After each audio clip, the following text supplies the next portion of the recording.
দর্শক শুভেচ্ছা সবাইকে স্বাগত জানাচ্ছি অর্থ বাণিজ্য নিয়ে যমুনা টেলিভিশনের সাপ্তাহিক আয়োজন ইনসাইড বিজনেসে আপনাদের সাথে আছি আমি সীমা ভৌমিক। আমদানি নির্ভর হয়ে পড়ছে দেশ। সুরক্ষা পদক্ষেপ না থাকায় প্রতিযোগিতার সক্ষমতা হারাচ্ছে স্থানীয় শিল্প। রফতানি আয়ের তুলনায় বাড়ছে আমদানি ব্যয় আর মুদ্রা ব্যবস্থাপনায় তৈরি হচ্ছে ভারসাম্যহীনতা। আমরা আজ এই বিষয়গুলো নিয়ে আলোচনা করতে চাই, স্থানীয় শিল্পের সুরক্ষা নিয়ে আলোচনা করতে চাই। আমাদের সঙ্গে স্টুডিওতে এই মুহূর্তে উপস্থিত আছেন ঢাকা চেম্বারের সাবেক সভাপতি সবুর খান। তার কাছে আসলে জানবো যে আসলে স্থানীয় শিল্পের সুরক্ষায় কি ধরনের পদক্ষেপগুলো নেওয়া প্রয়োজন। জনাব সবুর খান, আপনাকে স্বাগত জানাচ্ছি ইনসাইড বিজনেসে। অনেক ধন্যবাদ যে আপনি আমাদের সাথে যুক্ত হয়েছেন। একটু শুরুতেই আপনার কাছে বাংলাদেশে বর্তমানে স্থানীয় শিল্পের অবস্থা সম্পর্কে জানতে চাই। আসলে স্থানীয় শিল্পই কিন্তু একটা দেশের অর্থনীতি গড়ার জন্য সবচেয়ে ভালো ভূমিকা রাখে এবং সেই ক্ষেত্রে বাংলাদেশে কিন্তু যতই দিন যাচ্ছে আমার মনে আপনার বক্তব্যই বের হয়ে আসছে যে আমদানি নির্ভরতা কিন্তু আমাদের প্রতিদিনই বেড়ে যাচ্ছে। আর আমদানি নির্ভরতা বেড়ে যাওয়ার পিছনে বড় কারণটাই হচ্ছে স্থানীয় যে শিল্পগুলো আছে সেগুলোকে সুরক্ষা দেওয়ার জন্য যেই ভ্যালু অ্যাড গুলা বা যেই সাপোর্ট গুলা গভর্নমেন্ট থেকে দেওয়ার কথা সেই ক্ষেত্রে কিন্তু অনেক ক্ষেত্রে আমরা দেখেছি যে এটা ক্রমান্বয়ে কমে যাচ্ছে। যেমন আমরা যদি একটা সময়ের কথা চিন্তা করি তাহলে কিন্তু বাংলাদেশে আমরা দেখবো যে সাইকেল ইন্ডাস্ট্রির কথা যদি বলি এখনো সাইকেল ইন্ডাস্ট্রি একটা ভালো অবস্থানে আছে। ইলেকট্রনিক শিল্পের ভিতরে কিন্তু বাংলাদেশে বেসিক যখন প্রথম দিকে যখন ব্যাপকভাবে সারা ডিস্ট্রিক্ট গুলোতে ছড়িয়ে যায় সেখানে কিন্তু ইলেকট্রনিক শিল্পের কিন্তু একটা মারাত্মক কিন্তু আমরা মনে করি যে একটা ভূমিকা ছিল বাংলাদেশের, বিশেষ করে স্থানীয় উদ্যোক্তারা কিন্তু সেই শিল্পটাকে রক্ষা করার জন্য। এবং ইভেন এখন আবার লক্ষ্য করে দেখুন যে বাংলাদেশে ইলেকট্রনিক সামগ্রী কিন্তু ব্যাপকভাবে কিন্তু আমি মনে করি যে ব্যাপক কম্পিটিশন তৈরি হচ্ছে। অ্যাটলিস্ট 15 থেকে 20টা বড় বড় কোম্পানি কিন্তু এখন ইলেকট্রনিক শিল্পে তাদের ইনভেস্টমেন্ট বাড়াচ্ছে এবং এই বাজারটাও কিন্তু প্রতিনিয়ত বাড়ছে। তো এখন এই বাজারটা বাড়ার সাথে সাথে আমাকে কিন্তু অবশ্যই স্থানীয় শিল্পের সুরক্ষা করতে হবে। সুরক্ষাটার মূল কারণটাই কি, যে আমাকে কিছু ইনসেন্টিভ দিতে হবে, কারণ এরা কর্মসংস্থান তৈরি করে। এরা সবচেয়ে বড় কথা হচ্ছে যে দেশীয় শিল্পের সাপোর্টটার কারণে কর্মসংস্থানের বাইরে আমাদের কিন্তু মার্কেটের কিন্তু একটা কমপ্লায়েন্স নিয়ে তারা কাজ করে। কারণ আপনি লক্ষ্য করে দেখবেন যে বাইরে থেকে একটা টেলিভিশন আনার পর বাইরের একটা ব্র্যান্ড কিন্তু অনেক ক্ষেত্রে বাংলাদেশে কিন্তু বাংলাদেশের ইলেকট্রিক যে ফ্লাকচুয়েশন এর সাথে কিন্তু অনেক সময় কম্পিট করতে পারে না। তার কারণ কি, পৃথিবীর কোনো দেশে কিন্তু জানে না বাংলাদেশের মতো এত ফ্লাকচুয়েট করে, বাংলাদেশের মতো এত লোডশেডিং আছে। তো তার মানে কি, তার মানে ইউজুয়ালি যেটা হয় যখন আমদানি করা হয় তখন তাদেরকে রিকোয়ারমেন্টস দেওয়া হয় যে এত মিনিমাম এত ভোল্ট ম্যাক্সিমাম এত ভোল্টের ভিতরে যাতে সমস্যা না হয়। বাট কিছু কিছু কিন্তু ওয়ার্ল্ড স্ট্যান্ডার্ডে যারা কিনে নিয়ে আসে তারা কিন্তু এই মার্কগুলি খাচ্ছে। তো এই ক্ষেত্রে হচ্ছে কি, বাংলাদেশের লোকদেরও কিন্তু আমি যেটা মনে করি যে বাংলাদেশের এনভায়রনমেন্ট এবং সবকিছু বিবেচনা করেই কিন্তু বাংলাদেশের স্থানীয় শিল্পটা সুরক্ষা হয় এবং তৈরি হয় এবং একেভাবে এক্সপানশন হচ্ছে। কিন্তু এখন প্রশ্ন হচ্ছে যে আমি একই টেলিভিশন বাজারে যেটা পাচ্ছি সেটা যদি বাইরে থেকে আমি যখন নিয়ে আসি সেটাকে কিন্তু আলটিমেটলি আমাকে ডিসকারেজ করতে হবে যে না, বাইরের কোনো টেলিভিশন যদি আনা হয়, যেই টেলিভিশনগুলো বা যেই ইলেকট্রনিক্স পণ্যগুলো বাংলাদেশে অলরেডি সাফিসিয়েন্ট, আমি অবশ্যই বলবো যে হাই এন্ড কিছু থাকে যেগুলো হয়তো বা আমরা মনে করি যে এর আয়তার বাইরে আনা যেতে পারে, কিন্তু আলটিমেটলি যেগুলো অলরেডি বাংলাদেশে তৈরি হচ্ছে তার কিন্তু একটা লিস্টও যদি আমরা বলি যে সেটাও কিন্তু আমরা অনেক ক্ষেত্রে দেখি সরকারের কাছে কিন্তু আপডেট লিস্ট থাকে না। আবার একইভাবে লক্ষ্য করুন যে এই সেক্টরটা দেখে কিন্তু ইন্ডাস্ট্রি মিনিস্ট্রি, কিছুটা কমার্স মিনিস্ট্রি কিন্তু এর সাথে সম্পর্কিত। কিন্তু আপনি যদি যান তাহলে আলটিমেটলি যখন ট্যাক্স ইম্পোজ করা হয় তখন ইন্ডাস্ট্রি মিনিস্ট্রির কিন্তু রিকমেন্ডেশন গুলো কিন্তু নেওয়া হয় না। একইভাবে আমরা যদি মনে করি যে বাংলাদেশে কি হচ্ছে, বাংলাদেশের স্থানীয় শিল্পের সুরক্ষার জন্য কিন্তু ট্যারিফ কমিশন অনেক সময় অনেকগুলো রিকমেন্ডেশন দিয়ে থাকে। এখন ট্যারিফ কমিশনের রিকমেন্ডেশনে কিন্তু আলটিমেটলি কাগজে কলমেই থাকে, সেগুলো কিন্তু বাস্তবে রূপান্তরিত হয় না। তো আমরা সেই কারণে মনে করবো যে এখনো বাংলাদেশে হাজারো প্রতিকূলতার মাঝেও কিন্তু বাংলাদেশের স্থানীয় শিল্প কিন্তু দিন দিন ডেভেলপড হচ্ছে, মানে বাড়ছে। যেমন আমরা মোটরসাইকেলের কথা একটু আগে আমি যেটা বললাম, দেখুন মোটরসাইকেল বাংলাদেশে কিন্তু ভালো মানের মোটরসাইকেল তৈরি হচ্ছে এবং সবচেয়ে বড় কথা হচ্ছে বাংলাদেশে যে প্রোডাক্টগুলি তৈরি হচ্ছে এই প্রোডাক্টগুলো যদি একটু আমি কোয়ালিটি এনহ্যান্স করতে পারি, কারণ আমাদের একটা বড় সুবিধা হচ্ছে 17 কোটি বা 16.5 কোটি লোক কিন্তু আমাদের, তার মানে কনজিউমার শ্রেণীটাও কিন্তু আমাদের দেশে অনেক বড়। তাইলে একটা কনজিউমার শ্রেণীকে টার্গেট করে যখন কোন একটা শিল্প বিকশিত হয়, যেমন আমি যদি বলি আমার সামনে যে সিরামিক ইন্ডাস্ট্রি, আজকে বাংলাদেশের সিরামিক ইন্ডাস্ট্রি কিন্তু আমি মনে করি যে ব্যাপকভাবে সারা পৃথিবী কিন্তু নজর কাটতে সক্ষম হয়েছে। বাংলাদেশে কিছু কিছু সিরামিক কিন্তু এখনো বিদেশিরাই কিন্তু অর্ডার দিতে হলে 2 বছর 3 বছর আগে অর্ডার করে। এবং এই শিল্পটা কিন্তু প্রথম দিকে যখন বিকশিত হয় তখন কিন্তু সরকার এবং স্থানীয়ভাবে সবাই কিন্তু খুব সহযোগিতা করার কারণে কিন্তু আপনি লক্ষ্য করেন সিরামিক ইন্ডাস্ট্রি কিন্তু ইটসেলফ একটা বাংলাদেশের আইকন হয়ে দাঁড়িয়ে আছে। আবার একইভাবে আপনি গার্মেন্টস এর কথাই চিন্তা করে দেখুন যে গার্মেন্টস শিল্প কিন্তু সরকার অনেকভাবে সুরক্ষা দিচ্ছে, কারণ যেহেতু গার্মেন্টস কিন্তু বাংলাদেশের এনাদার আমরা বলবো যে আইকনিক্স মানে ইন্ডাস্ট্রি। তো এখন কি হচ্ছে যে গার্মেন্টস কিন্তু আপনি বাংলাদেশ থেকে কিন্তু বাইরে থেকে কাপড় কিন্তু আপনাকে যদি এখন রেডিমেড কাপড় যদি নিয়ে আসেন তাহলে সেখানে কিন্তু ট্যাক্স ইম্পোজ অনেক রকম, যার কারণে ম্যাক্সিমাম ক্ষেত্রেই কাপড় কি আসছে না আসে, আপনি লক্ষ্য করে দেখুন ম্যাক্সিমাম কিন্তু ব্যাগেজ পাঠিয়ে নিয়ে আসে। বাংলাদেশে যতগুলো আপনি স্টোর দেখবেন তার 90% আমার জানা বলতে 90% অ্যাবাভ 90% কিন্তু লাগেজ পার্টিগুলো নিয়ন্ত্রণ করে। তার মানে গভর্নমেন্টের যে ট্যাক্স আছে সেই ট্যাক্সটাকে ফাঁকি দেওয়ার জন্য তারা অন্যভাবে আশ্রয় নিচ্ছে। তাতে করে আমরা কিন্তু মনে করি যে বাংলাদেশের গার্মেন্ট শিল্প হয়তো আন্তর্জাতিক মানের বা কম্পিটিটিভ হওয়ার কারণে এই ক্ষুদ্র উদ্যোগগুলো কিন্তু চোখে পড়ে না। তো সেই কারণে আমরা মনে করি যে আসলে স্থানীয়ভাবে যদি এনকারেজ করা হয় তাহলে আরো বড় কথা হলো স্থানীয়ভাবে কিন্তু অনেক নতুন নতুন শিল্প বিকশিত হতে পারে। আপনি বলছিলেন যে আমদানি যে সকল পণ্যগুলো হয় হয়তো সেগুলোর ক্ষেত্রে ডিউটি বাড়ানো যায়, কিন্তু আমরা এই বছরই অর্থ বছরে এসে আমরা লক্ষ্য করেছি ভ্যাট আইনের বিষয়টা, যেটা যদিও 1 বছরের পরে করা হবে। তো এটাতে করেও কি স্থানীয় শিল্প আমরা নিশ্চয়ই ব্যবসায়ীরা 1 বছরে অত সক্ষম হয়ে যাবে না যে ওই ভ্যাট আইন যেটা হবে সেটাকে আমরা পুরোপুরি মোকাবেলা করতে পারবো? অবশ্যই। আমি ভ্যাটটা যে সরাসরি গ্রাহকের মানে যারা ক্রেতার উপরই পড়ছে, কারণ ভ্যালু এডেড ট্যাক্সটা তো আলটিমেটলি আমার যে ভ্যালুটা তৈরি হতো তার উপরই কিন্তু একটা প্রাইস অ্যাড হওয়ার কারণে যেটা হয় যে লোকাল শিল্পগুলো কিন্তু সেখানে বিব্রত অবস্থায় পড়ে।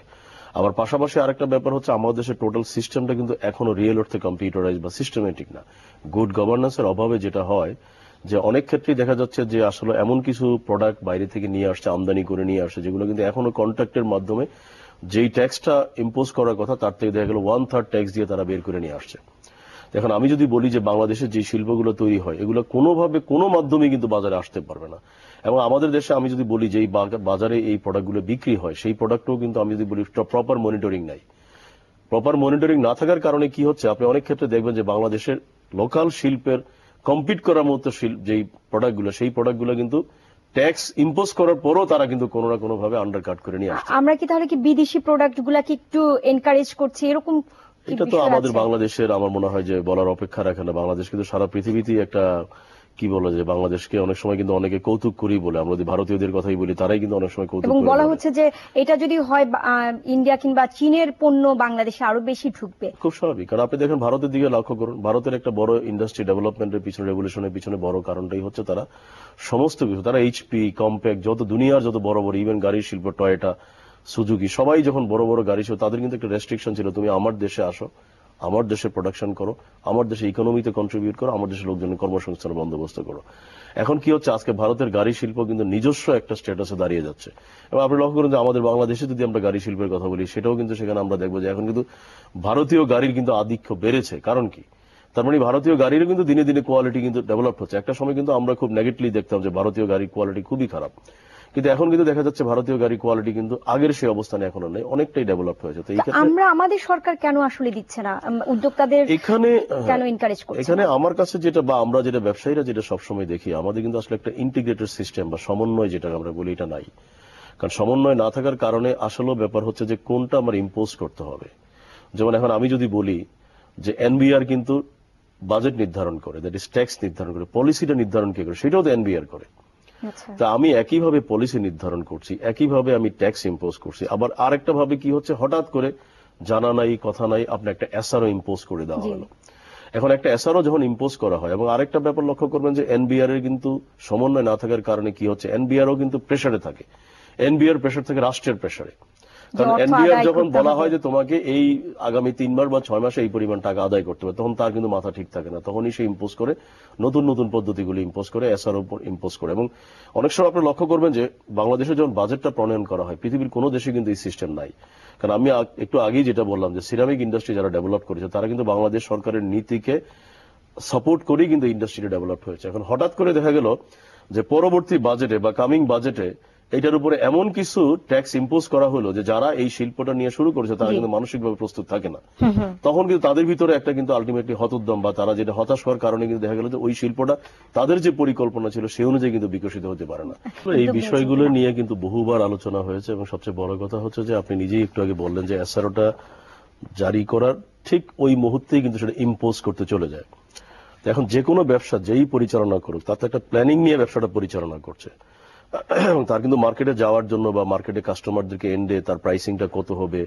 এবং আপনি জানেন যে বাংলাদেশে না সারা পৃথিবীতে কিন্তু এখন আর এমন কোনো ব্যবসায়ী নাই যে ব্যবসা কম্পিটিশন ছাড়া আছে। তো তাহলে হচ্ছে কি এনবিআর হঠাৎ করে যদি আপনার কোনো পূর্বাভাস ছাড়া, কারণ একটা ব্যাপার আছে যে আগে থেকে কিন্তু বিজনেসম্যানদের সাথে কথা বলতে পারে যে এই ধরনের একটা ইম্পোজ করার প্রক্রিয়া হতে পারে। তো এসআরওটা যখনই দেখা যায়, ইভেন বাজেটও আপনি লক্ষ্য করে দেখবেন যে বাজেটের সময়ও কিন্তু একইভাবে যখন বাজেটে বা বাজেটের পরবর্তীতেও যখন কোনো এসআর ইম্পোজ করা হয় তখন কিন্তু দেখা গেল জনগণ বা যারা ব্যবসায়ীরা আছে তারা জানার আগেই কিন্তু ইম্পোজের জন্য কিন্তু আলটিমেটলি নোটিশ ধরানো হয়। তো এই ক্ষেত্রে মূল প্রবলেমটা কি হয়? মূল প্রবলেমটা হয় যে কোনো একজন উদ্যোক্তারই কিন্তু বা যে কোনো একজন ব্যবসায়ী কিন্তু একটা পলিসি বা একটা প্ল্যানিং থাকে। যখন এই পলিসিগুলো হয় তখন কিন্তু স্বাভাবিকভাবে কিন্তু ব্যবসাটা বিকশিত হয় না। আবার পাশাপাশি যেটা হয় যে আমি যদি মনে করি একটু আগেই যে কথাটা বললো যে আসলে এনবিআরই যদি সবকিছু পলিসি এবং যদি প্রাইসিং বা ট্যাক্স নির্ধারণ করে, সেক্ষেত্রে আমি বলছি না যে এনবিআর এই ধরনের ঘটনা ঘটে, বাট এটাও তো সত্যি কথা যে যদি ইনফরমেশনটা আগে থেকে কেউ না কেউ লিক করে দেয় তাহলে কিন্তু এর মাধ্যমে কিছু অসাধু ব্যবসায়ী কিন্তু বেনিফিশিয়ারি হইতে পারে। এবং সেটা হচ্ছে, অতীতে আমরা দেখে আসছি যে হয়তো একটা নতুন এসআরও আসছে বা নতুন একটা ট্যাক্স ইম্পোজ করছে, এটা কোনো একজন অসাধু ব্যবসায়ী জেনে সে কিন্তু আগেই কিন্তু সেটা বেনিফিট নেওয়ার জন্য কিন্তু আগে বের করে নিয়ে আসছে। তো আসলে এই সিস্টেমগুলো কিন্তু আমাদের পরিবর্তন দরকার। অনেকে ঢাকা চেম্বারের থেকে আমরা একটা সুপারিশ আসতে দেখেছি যে রাজস্ব নীতি এবং রাজস্ব আদায়কে পৃথক করার একটা সুপারিশ এসেছে আর কি। আমরা কথা বলে দেখেছি কয়েকজনের সঙ্গে। আপনি আসলে কি মনে করেন? আসলে সবচেয়ে মানে এটা যে কতটুকু মানে জরুরি তার একটা উদাহরণ যদি আমি দেই তাহলে আমার ক্লিয়ার হবে যে রাজস্ব বিভাগ পলিসি নির্ধারণ করছে, রাজস্ব আদায় করছে, রাজস্বের প্রাইস নির্ধারণ করছে, সবকিছু কিন্তু তারা করছে। এখন আপনি যে ট্যাক্সটা দিচ্ছি সরকারকে, এটা সারা পৃথিবীতে কিন্তু এখন নিয়ম হচ্ছে আমার ট্যাক্সের টাকাটা কোথায় ব্যবহৃত হচ্ছে, কোন খাতে ব্যবহৃত হচ্ছে আমি কিন্তু জানা রাইট আছে আমার। কিন্তু আমাদের দেশে কিন্তু যেহেতু এনবিআরই সব কাজ করে, আর এনবিআর এমনিতেই কিন্তু লোক বল নাই, কারণ আপনি জানেন লোক বলে কিন্তু খুব অভাব। এবং আরো একটা ব্যাপার হচ্ছে যে এই লোক বলের অভাবের কারণে বা গ্রাসরুট লেভেলের সিস্টেমেটিক ইমপ্লিমেন্টেশনের কারণেও কিন্তু আপনি জানেন যে ট্যাক্স নেটের আয়তায় এখনো কিন্তু অনেক কম লোক। কারণ বাংলাদেশের মতো একটা দেশে কিন্তু আমরা মনে করি যে অ্যাটলিস্ট 70 থেকে 80 লক্ষ লোক কিন্তু ট্যাক্স নেটের আয়তায় থাকা উচিত। সেটা হইতে পারে কেউ 2 টাকা ট্যাক্স দিচ্ছে, কেউ 2 লক্ষ টাকা ট্যাক্স দিচ্ছে, কিন্তু এর আয়তায় কিন্তু 60 থেকে 70 লক্ষ বা 80 লক্ষ লোক কিন্তু থাকা দরকার। কিন্তু সেটাকেও কে আইডেন্টিফাই করবে?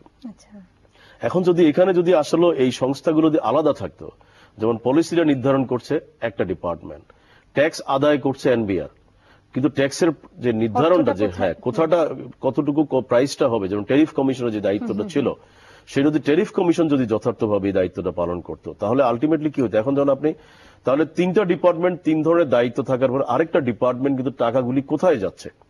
এখন আমি যদি জানি যে আমার টাকাটা দিয়ে আমার এলাকায় বা আমার কমিউনিটিতে এই ডেভেলপমেন্ট গুলো হয়েছে, তাহলে কিন্তু স্বাভাবিকভাবে একজন ট্যাক্স দাতা হিসাবে কিন্তু আমরাও কিন্তু আসলে উৎসাহিত হবো। কারণ বাংলাদেশের লোক কিন্তু ট্যাক্স দিতে চায় না, কারণ ট্যাক্স দিতে না চাওয়ার পিছনেও কিন্তু এটা একটা কারণ যে আসলে আমরা আসলে জানি না তো যে এক্স্যাক্টলি আমার টাকাটা কোথায় যাচ্ছে। এবং আরেকটা জিনিস আমরা যেটা লক্ষ্য করেছি জনাব সবুর খান, যে রাজস্ব আদায় নিয়ে এনবিআর এর তথ্যের সঙ্গে মহা হিসাব নিরীক্ষকের তথ্যের আমরা একটা গড়মিল পেয়েছি। আমাদের নিজেদেরও কিছু অনুসন্ধানী প্রতিবেদন আমরা দেখেছি এবং সেখানে বলা হয়েছে যে গত কয়েক অর্থ বছর ধরে রাজস্ব বোর্ড যে অর্থটা অর্থ মন্ত্রণালয়ে জমা দিচ্ছে বা মহা হিসাব নিরীক্ষকের কাছে যে তথ্য আছে তার সাথে ফারাকটা অনেক বেশি। থাকাটা খুব স্বাভাবিক। তার কারণ হচ্ছে বাংলাদেশে আমার জানার মধ্যে যত রকমের ট্যাক্স আদায়ের পদ্ধতি আছে তার যদি আমরা বিন্যাস বা তার যদি আমরা শ্রেণী বিন্যাস করি তাহলে কিন্তু কয়েক হাজার। সেটা আপনি বসে কথা বলছি, এটার উপরেও কিন্তু একটা ভ্যালু এডেড ট্যাক্স ইম্পোজ হচ্ছে, সেটা ইলেকট্রিসিটি বলুন, আপনার সার্ভিস বলুন, সবকিছুর উপরেই। তার মানে কি এই যে ক্ষেত্রগুলা বা খাতগুলা, সেই খাতগুলাকে কিন্তু আইডেন্টিফাই করে যদি প্রাইসিংটা বা কালেকশনটা যদি জানা যেত এবং জানা উচিত, এটা কিন্তু পৃথিবীর সব দেশেই কিন্তু আপনি যে আমি ইলেকট্রিসিটি থেকে আমি এত % ট্যাক্স আদায় করতে পেরেছি, ভ্যাট আদায় করতে পেরেছি, আমি রাস্তার যে ট্রান্সপোর্ট পরিবহন থেকে আমি এতটুকু আদায় করতে পেরেছি, টোল থেকে এতটুকু আদায় করতে পেরেছি, আমি সিনেমা হলে সিনেমা দেখে তার উপরেও কিন্তু আপনি জানেন যে টিকিটের উপরে কিন্তু একটা কর বা একটা ট্যাক্স কিন্তু ইম্পোজ করা হয়। প্রত্যেক জায়গায় এবং রেস্টুরেন্ট থেকে আরম্ভ করে কেনা কাটা, আপনি আজকে ইলেকট্রিসিটিতে বাদ দেন, আপনি জ্বালানি যান, যাই কিছু হচ্ছেন কেন, প্রত্যেক জায়গায় কিন্তু ট্যাক্সের খাত আছে, বিভিন্ন খাতে কিন্তু ট্যাক্স গুলো আদায় হচ্ছে। তাহলে কিন্তু আলটিমেটলি তো কোনো স্ট্যাটিস্টিক্স তো নাই, কারো কাছেই নাই। তো না থাকার কারণেই কিন্তু আমরা যেটা মনে করি যে আসলে হিসাব নিরীক্ষকের যে রিপোর্ট আর এনবিআর এর যে রিপোর্ট সেটার ভিতরে কিন্তু ফারাক আজকে না, এটা কিন্তু আমরা অতীতেও দেখে আসছি এবং সেই ফারাকের পরিমাণটাও কিন্তু খুব কম না। এবং আমরা দেখেছি যে গেল অর্থ বছরে এটা ছিল প্রায় 16,000 কোটি টাকার মতো, এবং আরেকটু রিপোর্ট বলছে যে গত 5 বছরে এটি প্রায় 46,000 কোটি টাকা পার হয়ে গেছে। নিশ্চয়ই অঙ্কটি অনেক বড় এবং ব্যবসায়ী হিসেবে নিশ্চয়ই আপনাদেরও এটা নিয়ে এক ধরনের অভাব অভিযোগ নিশ্চয়ই আছে। না, অবশ্যই, কারণ আমি তো মনে করি যে এখন বাংলাদেশে কিন্তু ওভারঅল কিন্তু ইকোনমিক ভেরি সাস্টেনেবল, এটা নিয়ে বলার সন্দেহ নেই, কারণ যেহেতু ম্যাক্সিমাম লোকজনই কিন্তু আমরা জানি যে ইকোনমি দ্বারা কন্ট্রিবিউট করছে। একটা সময় ছিল কিন্তু মানুষ কৃষিকাজেই ব্যাপক সময় দিত, কিন্তু এখন কিন্তু প্রতিটা মানুষ কোনো না কোনো ভাবে সে কিন্তু ইকোনমিতে কন্ট্রিবিউট করছে। তো সুতরাং সেই ক্ষেত্রে আমরা মনে করি এখন সময় আসছে এগুলোকে আরো বেশি জাস্টিফাই করা এবং প্রপার স্ট্যাটিস্টিক্স গুলো তুলে ধরার, কারণ প্রপার স্ট্যাটিস্টিক্স গুলি যত বেশি তুলে ধরবে ততই কিন্তু মানুষের ভিতরে ট্যাক্স দেওয়ার প্রবণতা বাড়বে। এবং এট দ্য সেম টাইম আমরা যেটা বারবারই বলি যে আসলে প্রত্যেকটা সেক্টরই, কারণ আমরা গভর্নমেন্টে কিন্তু অনেকগুলো সেক্টর আছে, প্রতিটা সেক্টরে কিন্তু সেও জানতে পারবে যে আমার সমাজ সেবা অধিদপ্তর থেকে এবার এতটুকু আমার এসছে। এবং আমরা যেটা লক্ষ্য করেছি যে এনবিআর যে অর্থটা আসে তার বেশিরভাগ অনেকটা অর্থ কন্ট্রিবিউশন থাকে ব্যবসায়ীদের, আমাদের যারা উদ্যোক্তা রয়েছেন তাদের, কিন্তু তাদেরই একটা অভিযোগ থাকে, আমরাও যখন প্রোগ্রামে যাই আপনাদের কাছ থেকে আমরা এই অভিযোগগুলো পাই যে ট্যাক্স আদায় নিয়ে রাজস্ব বোর্ডের কাছ থেকে আপনারা অনেক হয়রানির শিকার হন, যাতে করে ওই যেটা বলছিলেন যে অনেক সময় অনীহা তৈরি হয়ে যায়, ভীতির তৈরি হয়। এই বিষয়গুলো কি আমরা আসলে অ্যাড্রেস করতে পারছি? সরি, ব্যাপার হচ্ছে যে আমরা যদি ট্যাক্স সিস্টেমটা যদি আসলে ট্রান্সপারেন্ট হয়, সরকার কিছু উদ্যোগ নিচ্ছে অনলাইনে ট্যাক্স সাবমিশন করার, কারণ দিস ইজ ট্রু যে আসলে ট্যাক্সটা যখন কেউ দেয় সেখানে যদি হয়রানিটা না থাকে, আসলে মানুষ যদি সাহস নিয়ে ট্যাক্স দিতে সম্মত হয় বা ট্যাক্স দেওয়ার সুযোগ সৃষ্টি হয়, আমার বিশ্বাস যে মানুষ কিন্তু মানে নিজের প্রয়োজনের তাগিদেই কিন্তু ট্যাক্সটা দিবে। কারণ আমাদের সমাজ ব্যবস্থায় কিন্তু এটা অ্যাটলিস্ট প্রতিষ্ঠিত হয়েছে যে ট্যাক্স ফাঁকি দেওয়াটা কিন্তু এখন আর মানে ভালো লক্ষণ হিসেবে স্বীকৃত হচ্ছে না। কারণ আপনি জানেন যে যত দিন যাচ্ছে ততই কিন্তু ট্যাক্সের পরিধি এবং ট্যাক্সের ট্রান্সপারেন্সি কিন্তু এস্টাবলিশ হচ্ছে। আমরা এখন যদি একটা ব্যাংক অ্যাকাউন্ট খুলতে যাই সেখানে কিন্তু আমাকে টিন নাম্বার দিতে হবে, একটা জমি কেনা বেচা করতে চান সেখানে আপনাকে টিন নাম্বার দিতে হবে। তার মানে কি ইভেন বাচ্চাদের স্কুলে ভর্তি করেও কিন্তু এখন টিন নাম্বার ইমপ্লিমেন্ট করা হয়েছে। তো এখন আসলে এখানে যারা হয়রানি হচ্ছে, এবং এই হয়রানির পরিমাণও কিন্তু কম না, এবং হয়রানি শুধু না, কারণ আপনি জানেন যে কিছু অসৎ উপায় থাকে এবং এট দ্য সেম টাইম মধ্যসত্ত্ব কিছু ভোগী থাকে যারা আসলে মানুষকে বিভ্রান্ত করে। এখন যদি কেউ যদি জানে যে আমি 2 লক্ষ টাকা আর্ন করার কারণে আমাকে 10% বা 20% ট্যাক্স দিতে হবে, সে যদি স্বাচ্ছন্দ্যে দিতে পারে, সেখানে যদি কোনো হয়রানি না থাকে এবং সে যদি এক্স্যাক্টলি ওই টাকাটাই দিতে পারে, আমার বিশ্বাস যে বাংলাদেশে কিন্তু মানুষ ট্যাক্স দেওয়ার জন্য নিজেরাই লাইন ধরে দাঁড়িয়ে থাকবে। আচ্ছা, আমরা যদি বিশ্বের অন্যান্য দেশের গুলোতে লক্ষ্য করি, সেখানে কিন্তু এত হয়রানির বিষয় নেই এই ট্যাক্স আদায় করা নিয়ে, আমরা লক্ষ্য করি না আর কি। সেক্ষেত্রে আমাদের বাংলাদেশে আসলে কেন এত হয়রানির শিকার হতে হচ্ছে? সিস্টেমটা এখনো আসলে রিয়েল অর্থে ট্রান্সপারেন্ট না, কারণ আপনার বাইরে কিন্তু ট্যাক্স ফাঁকি দেওয়ার কোনো স্কোপই নেই। কারণ আপনি যখনই আপনার যে বেতনটা আসছে সেটা ব্যাংকের মাধ্যমে আসছে, আপনি যে আর্নিং গুলি করছেন সেটা ব্যাংকের মাধ্যমে আসছে, এবং এট দ্য সেম টাইম আপনি নিশ্চয়ই জানেন যে বাইরের ট্যাক্স কিন্তু ফেরতও পাওয়া যায়। কারণ বাইরে কিন্তু আমাদের বাংলাদেশও আছে, আমরা অনেক সময় এআইটি দিচ্ছি না, এবং এই এআইটি দিতে গিয়ে যেমন আমি যদি বলি যে প্রথম দিকে যখন আমি ব্যবসা করি তখন কিন্তু আমরা অনেক টাকা এআইটি দিয়েছি, কিন্তু কোনোদিনও কিন্তু টাকা ফেরত পাইনি। সেই টাকাটা কোনো না কোনো ভাবে অ্যাডজাস্ট হয়েছে হয়তোবা, এবং দীর্ঘমেয়াদে অ্যাডজাস্ট হয়েছে। কিন্তু বাইরে কিন্তু একটা নিয়ম হচ্ছে যে আপনি কিন্তু একটা ট্যাক্স ফেরতও পাবেন। কেন ফেরতটা পাবেন? তার কারণটাই হচ্ছে সেখানে কিন্তু একটা সিস্টেম ইমপ্লিমেন্ট করা আছে। কারণ আমরা জানি যে ছেলেমেয়েরা যদি ইউনিভার্সিটিতে যায় বা স্কুল কলেজে পড়াশোনা করে, তার জন্য কিন্তু একটা নির্দিষ্ট ধাপ আছে যে এই ধাপে যদি তার এই পরিমাণ পয়সা খরচ হয় তাহলে সে তার ট্যাক্সটা কিন্তু ব্যাক করে নিতে পারবে। তো তার মানে কি? তার মানে হচ্ছে যে আসলে ট্যাক্সটা মানে কালেকশন পদ্ধতিটা আমার কাছে মনে হয় যে এখনো এন্ড টু এন্ড হওয়া উচিত, অর্থাৎ যে যেখান থেকে প্রত্যেকটা সোর্স থেকে। ভ্যাটটা কি হচ্ছে, ভ্যাট কালেকশন কিন্তু আপনি দেখেন বাংলাদেশে কিন্তু সবচেয়ে পারফেক্ট। কেন? কারণ ভ্যাটের কোনো সূত্র নেই এখানে, হয়রানির কোনো কিছু হয়রানি তো আছেই, যেটা প্যাকেজ ভ্যাট আমরা বলি, বা যেখানে আসলে প্রপার সিস্টেম নাই। কিন্তু যেখানে প্রপার সিস্টেম আছে সেখানে ভ্যাটটা কিন্তু আপনি ইম্পোজ করে দিচ্ছেন ক্রেতার হাতে পৌঁছার আগেই। তাহলে ঠিক ট্যাক্সটাও কিন্তু আমার কাছে মনে হয় যে আসলে প্রপার একটা সিস্টেমে যদি ট্যাক্সটাকে ইমপ্লিমেন্ট করা যায়, যে আমার ব্যাংকিং যে কালেকশন গুলো হচ্ছে সেটা আমার বেতনটা, যেমন বেতনের বেলায় লক্ষ্য করুন, এখানে কিন্তু একটা ট্রান্সপারেন্ট সিস্টেম ইমপ্লিমেন্ট হয়েছে। কিছু কিছু ক্ষেত্রে হয়নি, সেটা কিন্তু ঠিক না। যেমন বেতনগুলো যদি আপনার কালেকশন পয়েন্টে কিন্তু বেতন কিন্তু আলটিমেটলি যারা এমপ্লয়ার আছে তারা কিন্তু ট্যাক্স গুলো সেখান থেকে কেটে সরাসরি এনবিআর কে দিয়ে দিচ্ছে, এবং এখানে কিন্তু হয়রানির কোনো সম্ভাবনা নাই। কিন্তু ওই লোকটারই, ওই বেতনভোগী লোকটাই যখন তার আরো কিছু সোর্সের ইনকামটা যখন সাবমিট করতে যায়, তখন কিন্তু তাকে আবার একটা হয়রানির শিকার হতে হয়। আমরা নতুন শিল্পনীতি দেখছি, একদম শেষ পর্যায়ে চলে এসেছি। নতুন শিল্পনীতিতে আমরা যেটা লক্ষ্য করেছি যে যদিও এখনো এটা চূড়ান্তভাবে প্রকাশ করা হয়নি, খসড়াতে দেখেছি যে স্থানীয় শিল্পের সুরক্ষা কার্যক্রম পরিচালনার জন্য একটা ইন্ডাস্ট্রিয়াল ট্রাইব্যুনাল গঠনের বিষয়ে নিয়ে কথা হচ্ছে। আসলে এটা যদি হয়, কার্যকর হয়, তাহলে কি কি সুবিধা আসলে স্থানীয় শিল্পের উদ্যোক্তারা পাবে বলে মনে করেন? এখন যে কোনো পলিসি বা যে কোনো ট্রাইব্যুনাল বা যে কোনো সংস্থা যখন গঠন করা হয়, তার প্রথম টার্গেটটাই থাকে কিন্তু এটা ভালো কাজের জন্য। কিন্তু আমাদের দেশে কিন্তু সমস্যাটা হচ্ছে ইমপ্লিমেন্টেশনে। আপনি লক্ষ্য করুন যে বাংলাদেশে অনেকগুলো কিন্তু ভালো ভালো উদ্যোগ নেওয়া হয়েছে। একটা সময় রাজ্যপাল, রাজস্বপাল বা রাজস্বে যে আপনার কোনো সমস্যা হলে সেখানে কিন্তু আপনি আবেদন করার একটা স্কোপ তৈরি হয়েছিল এবং সেখানে কিন্তু কিছু কিছু ভালো পদক্ষেপও কিন্তু সেটা হয়েছে। আমরা যখন দুদকের কথা বলি, দুদক কি ছিল, দুদকের মূল টার্গেটটা কি ছিল, যে কোনো দুর্নীতির বিরুদ্ধে কিন্তু দুদক সেখানে যাবে এবং সেখানে প্রপার আইডেন্টিফাই করে তারা মেজারমেন্ট নেবে। কিন্তু আসলে কি আমরা সেই সংস্থাটা কি প্রপারলি কাজ করতে পারছে? তো একইভাবে এখন অবশ্যই industrial tribunal is a very good initiative, no doubt, but at the same time আমাদেরকে মনে রাখতে হবে এটা যাতে যে হয়রানির কারণ না হয়। যদি এখানেও আবার যাদেরকে দায়িত্ব দেওয়া হবে তারা যদি মনে করে যে আমরা তো মানুষকে গিয়ে একটা ভয়ভীতি দেখাইতে পারবো, এখানেও আমি একটা পয়সা উপার্জন করার একটা স্কোপ পেয়ে যাবো। আমরা আশা করছি যে এটা আসলে হবে না এবং এটা অবশ্যই ভালো কাজ করবে এবং আমাদের স্থানীয় উদ্যোক্তারা নিশ্চয়ই আমাদের অর্থনীতিতে অনেক ভূমিকা রাখছেন, দেশীয় অনেক শিল্প উৎপাদন হচ্ছে, আশা করছি যে সেগুলো আরো বিকশিত হবে। আপনাকে ধন্যবাদ। দর্শক, আজ এই ছিল ইনসাইড বিজনেসের আয়োজন। আগামী বৃহস্পতিবার সন্ধ্যা 6:30 আবারও দেখা হবে। সবাই ভালো থাকবেন।